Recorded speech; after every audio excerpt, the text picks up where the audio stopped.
साथियों, मेरे चैनल से जुड़ने के लिए सब्सक्राइब बटन को प्रेस कर दीजिए और यदि आप चाहते हैं कि नया वीडियो अपलोड होते ही आपको मैसेज मिल जाए तो बेल आइकन को भी ऑन कर दीजिए।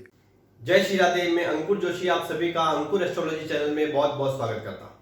देखिए, मेरा हमेशा से यही प्रयास रहा है कि मैं आपको बिल्कुल सरलता से और बिल्कुल आसान भाषा में ज्योतिष का ज्ञान देता हूं। यदि आप इस चैनल के पुराने व्यूअर हैं तो इस बात से आप भली भांति परिचित हैं, लेकिन यदि इस चैनल पर आप पहली बार इस वीडियो को देख रहे हैं और यदि आप बिल्कुल बेसिक से ज्योतिष सीखना चाहते हैं तो इस चैनल पर आपको प्लेलिस्ट का ऑप्शन मिलेगा। उस प्लेलिस्ट का ऑप्शन में बिल्कुल बेसिक से ज्योतिष सीखें करके एक फोल्डर है। उस फोल्डर में आप पार्ट फर्स्ट से ही वीडियो देखें। यदि उनसे संबंधित कोई भी प्रश्न हो तो उसी वीडियो में आप कमेंट करें, वहां निश्चित ही आपको उत्तर मिलेगा। देखिए, आप सब ये जानते हैं कि अभी हमने धनवान बनने के योगों वाली एक श्रृंखला चला रखी है।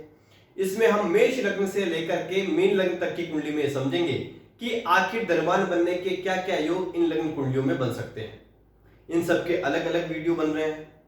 इसी क्रम में अब तक मेष लग्न से लेकर के तुला लग्न तक की कुंडली में हम ये समझ चुके हैं। यदि ये एपिसोड आप देखना चाहते हैं तो इस चैनल की प्लेलिस्ट में जाकर आप देख सकते हैं। देखिए, अब हम आगे बढ़ते हैं। आज हम समझेंगे कि वृश्चिक लग्न की कुंडली में धनवान होने के क्या क्या योग बन सकते हैं। सबसे पहले मैं आपको बता दूं कि आखिर वृश्चिक लग्न की कुंडली कहते किसे हैं। देखिए, यह होता है कुंडली का पहला भाव। इस भाव में जो भी नंबर लिखा होगा उस नंबर पर जो राशि होती है उसकी ये लग्न कुंडली हो गई। कैसे? यहां पर पहले भाव में 8 नंबर लिखा हुआ है, तो 8 नंबर पर कौन सी राशि आती है? वृश्चिक। तो ये वृश्चिक लग्न की कुंडली हो गई। मान लीजिए यहां 8 नंबर नहीं लिखा होता, यहां 1 नंबर लिखा होता, तो 1 नंबर पर कौन सी राशि आती है? मेष राशि। तो ये मेष लग्न की कुंडली हो जाती है। ठीक है, देखिए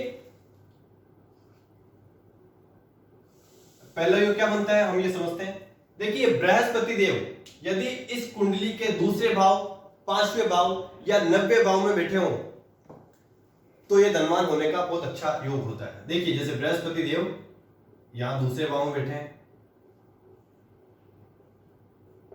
या 5वें भाव में बैठे हैं या 90वें भाव में बैठे हैं तो ये बहुत अच्छी स्थिति होती है। देखिए, 90वें भाव में बृहस्पति देव के होने से यहां वो उच्च के हो जाएंगे और बहुत अच्छे फल देंगे। देखिए, चूंकि बृहस्पति देव जो है दूसरे भाव के भी स्वामी है, दूसरा भाव जो है धन स्थान होता है। देखिए, किसी भी लग्न कुंडली में दूसरे भाव और 11वें भाव की बहुत महत्वपूर्ण भूमिका होती है यदि हम धनवान बनने के योगों को समझ रहे हैं, क्योंकि 11वां भाव होता है लाभ स्थान, दूसरा भाव होता है धन स्थान। ये भाव और इनकी राशियों के स्वामी की बहुत महत्वपूर्ण भूमिका होती है। अब देखिए, बृहस्पति देव यहां जब हो जाएंगे 90वें भाव में तो ऐसे व्यक्ति का जो है भाग्य उसका पूरा पूरा साथ देगा। निश्चित ही ऐसा व्यक्ति जो है अपने भाग्य से धनवान बनेगा। अगला योग क्या बनता है?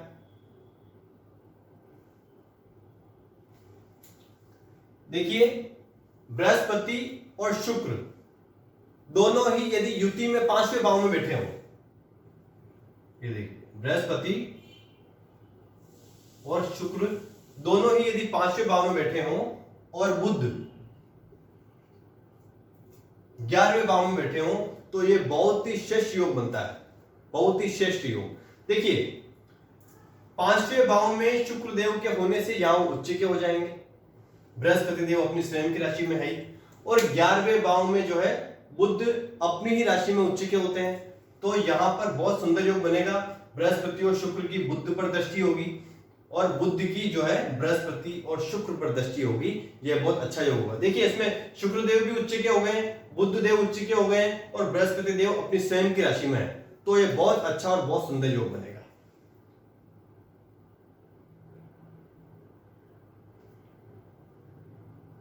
अगला योग क्या बनेगा? देखिए, बृहस्पति और चंद्रमा दोनों एक साथ यदि दूसरे भाव में, 5वें भाव में या 90वें भाव में होंगे तो बहुत अच्छा जो है योग बनता है। दूसरे भाव में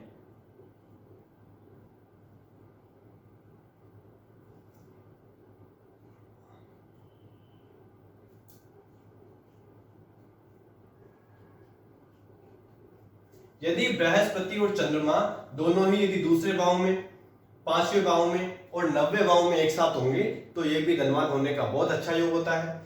इस स्थिति में जो है व्यक्ति का भाग्य पूरा पूरा साथ देता है। देखिए चंद्रमा 90 भाव के स्वामी है, बृहस्पति के साथ में वो हो गए और यहाँ बृहस्पति भी उच्च के हो जाएंगे, तो निश्चित रूप से यहाँ पर जो है अच्छे फलों की प्राप्ति होगी। अब बृहस्पति भी जो है धन भाव के स्वामी है, वो चंद्रमा के साथ आकर के बैठ गए हैं और चंद्रमा भी जो है भाग्य भाव के स्वामी है। ठीक है, तो इस स्थिति में ऐसे जातक का जो भाग्य पूरा पूरा साथ देगा।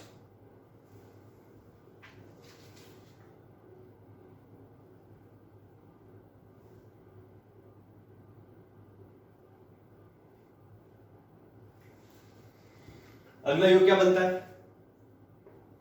देखिए बृहस्पति देव यदि 11वें भाव में हो और बुध यदि दूसरे भाव में हो, तो यहां पर इस भाव के स्वामी और इस भाव के स्वामी के मध्य परिवर्तन योग बन गया है। यानी कि इन दोनों राशियों के स्वामी एक दूसरे के भाव में बैठे हैं।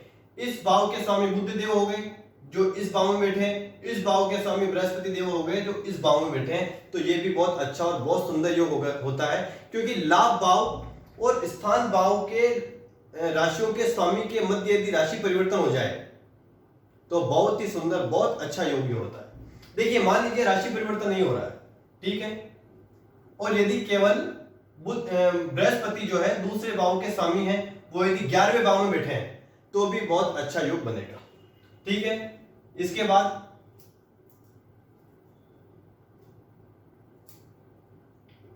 यदि देखिए बुध देव जो है 11वें भाव के स्वामी है, यदि वो दूसरे भाव में बैठे हैं तो भी ये जो है बहुत अच्छा सहयोग होता है। इस स्थिति में भी लाभ स्थान के स्वामी धन भाव में आकर के बैठ गए, बहुत ही शुभ योग है, बहुत शुभ योग है। देखिए अब देखिए मंगल देव इस लग्न कुंडली के यदि पहले भाव में आ जाए तो यहां पर एक पंच महापुरुष योग का निर्माण होगा, जिससे रोचक जो है पंच महापुरुष योग कहा जाता है। रोचक योग बनेगा, बहुत सुंदर योग बनेगा। ये भी धनवान होने के लिए बहुत अच्छा है। देखिए यदि इस कुंडली में मंगल देव पहले भाव में है तो ऐसा व्यक्ति जो है भूमि से जो है धन अर्जित करता है। ऐसा कई कुंडली में देखा गया है जिनका जो है रोचक योग यदि बन रहा है तो जो है ऐसा व्यक्ति जो है भूमि से संबंधित कार्यों से धन अर्जित करता है। ठीक है, अगला योग क्या बन रहा है? देखिए चंद्रमा और मंगल दोनों ही एक साथ युति में यदि पहले भाव में, 5वें भाव में, ठीक है, पहले भाव में, 5वें भाव में, 90वें भाव में और यदि 10वें भाव में होंगे तो ये भी जो है महालक्ष्मी योग बनता है। बहुत ही अच्छा और बहुत ही सुंदर योग होता है। ठीक है,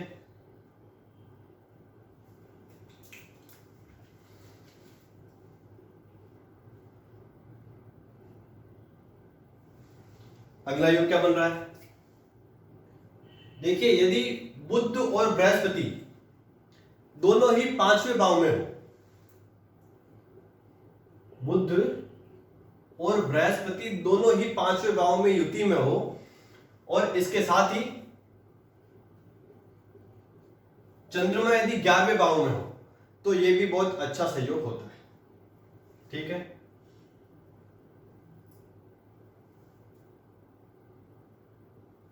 इसके बाद अगला योग क्या है? देखिए मंगल और चंद्रमा दोनों ही साथ में यदि 11वें भाव में हो, मंगल और चंद्रमा दोनों ही 11वें भाव में हो और बृहस्पति यदि 5वें भाव में हो तो ये भी बहुत सुंदर और बहुत अच्छा योग होता है। देखिए एक महत्वपूर्ण बात, यदि इनमें से कोई योग आपकी कुंडली में बन रहा है और अभी तक आपको अच्छे फलों की प्राप्ति नहीं हुई है, तो जब भी योग बनाने वाले ग्रह की आपके जीवन में दशा या अंतर्दशा आएगी तो आपको निश्चित ही लाभ होगा। ठीक है, अब हम मिलते हैं अगले एपिसोड में धनु लग्न की कुंडली में धनवान बनने के योगों को लेकर। जय श्री राधे।